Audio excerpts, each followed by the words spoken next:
You know, that's the great thing about YouthAlert is that there's so many good youth violence prevention programs. Matter of fact, I don't know any that are bad, and that different programs reach different kids, just like the two programs we just heard. Now, we often hear about keeping it real. Well, this is going to be as real as it gets. Our next speaker is someone who never spoke before. You know, YouthAlert is supposed to be about the local. We don't import people into communities to talk about peace or violence prevention because they're already there. We use what's there, and all are equal. Well, there's someone from Central High School here today. Central High would have been here today if it wasn't for the weather conditions. They're bad. But we have the PTA president of Central High who's been up and down through the school system 1 mile away, and she thinks she wants to talk about all the parents she's seen, what she's experienced as parents, what she's experiencing now in the school, and I believe she's the 3rd vice president of the PTA in all of Jefferson County. So it wasn't very far to get here, but Carol Smith, would you want to come on up? So this is her first speech. So when I went to Central High, she has a group of kids around her, and just it's such a great role model, and I've already learned a lot from her, so come on up. Thank you. This is not my forte, so here we go. Like you said, I am the president of the PTSA at Central High School. I am a retired Title I teacher assistant, 32 years, and I also worked at JCYC, the Juvenile Detention Center, for 14. So you could say that I've been around kids like a long, long time. Good and bad. The ones that were supposed to have been bad really wasn't. Some of them were just in bad situations, okay? Some of it had to do with their homes. A lot of them, just like you said, they didn't have anybody to go to. So my thing is, as long as they want to talk, I listen. At Central, I try to do programs that educate our teens plus the parents. We just had a bullying and teens, what was it? Dating and violence, right, thank you. We had a seminar on that. I'm also working on one for teen suicide, which I am looking for someone to do that for me. And probably around March, I have Deputy Merriweather. He comes out and he does a drug and alcohol-free school seminar for me. I try to get as many parents out as possible, not just the parents at Central. I send the message out. I was hoping to draw parents from all over Louisville. I don't care what school your child goes to. All the parents need to listen to what's going on. A lot of them don't want to listen to it. They think once their kids get in high school that they don't have to, they don't have to participate anymore. Well, as far as I'm concerned, they need you more than ever because there's just so much crap out there that's thrown in their faces. Somebody's got to be there to catch them. And if you say, oh, well, he's 16 now, he's 15 now, he don't really need me. Oh, yes, he does. Oh, yes, she does. They really do. But getting the parents to see that is the problem. This year, I tried to get a lot of dads involved. I like for the dads to be in the building. I like for them to show up when we have things going on. The kids are like really, when they do see the fathers, they're like, whoa, 'cause dads don't come to high school. They just don't unless you're in trouble. But I like for the dads to be there. And I've had, this is the first year we've actually had dads to come because I talked to them. I'm like, look, I need your help. I need you. You need to be there because your kid is there. Now, I don't have any kids there. I have grandchildren there. My oldest granddaughter graduated in 2009. She was in Central's marching band. Her sister she just graduated from college. Her sister is a senior there. She's first chair violinist. She's in the nursing program.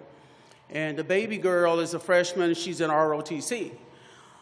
My job as a grandparent is the same job as a parent. I'm your backup. Their mother stays sick, so I'm your backup. I'm going to be there. I don't care if I have to counsel whatever I got to counsel. I'm going to be there. But see, if you look at it that way as a grandparent or a parent, the kids know that you're backing them up and they love it. Yeah, they'll say, oh, mother, you're over at my school too much. Well, get over it because I'm going to be here. I'm going to be here. And then after a while, they find their friends love it. My granddaughters, their friends either call me Granny Curl or Miss Curl, and they come to me and talk to me just like they talk to their parents. And when I talk to them, it's just like I'm talking to my grandkids. I talk to them the same way. I'm not going to bite my tongue. I'm going to tell them the truth. You don't want to hear the truth, don't come to me.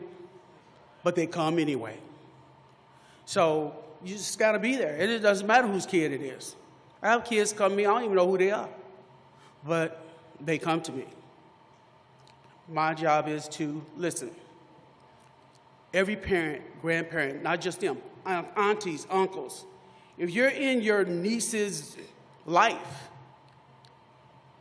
you need to come to their concerts. You need to be there. And they're not there. And that is one of the main problems. We are not there. Parents, grandparents, aunties, and uncles, they're not there. So how are the kids going to get better if we don't do our job? We've got to do our job. And they're not. Well, I'm doing my job. I don't know about anybody else. But I'm doing mine. And I know I'm doing mine. So that's all I got to say. Be there. That's all you got to do.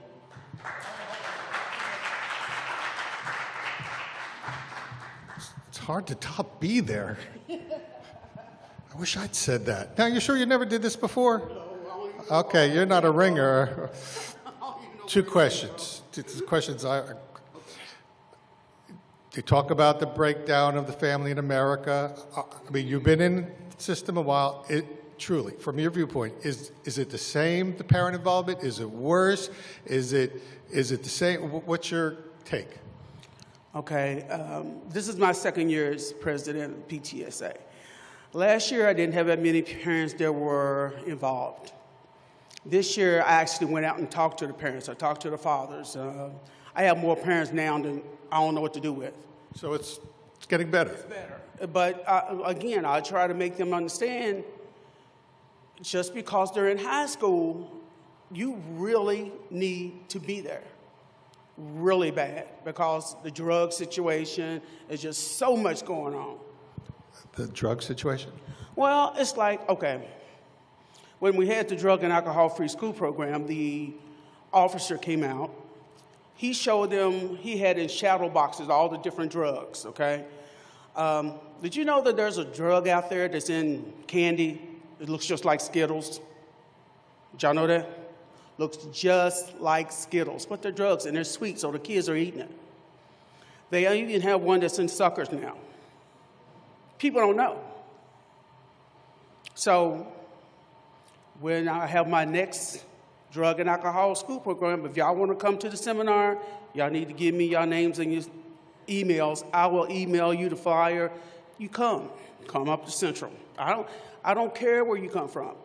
Tell the other parents, grandparents, we want as many of them there to see and hear what's going on. They need to see it. Well put. I have another question. I have this conversation with everyone. There's a youth in your school, hypothetical. They have no one. They have no one in their lives. Okay. They have no grandparents. They have no parents. It's not even anybody's fault. Tragic circumstances. Can that youth still have a successful and fulfilled life on its own? Or are they doomed? No, they're not doomed. Somebody else just got to step up and help them. That's basically it. They can't do it themselves. If he can find one adult to listen to him, or if just one adult just say anything kind to him, he's got somebody. He's got somebody. Needs someone. She needs someone. That's all I need to know. They don't have to be kin to you. for you. Gotcha. Oh, that's what that. Well done.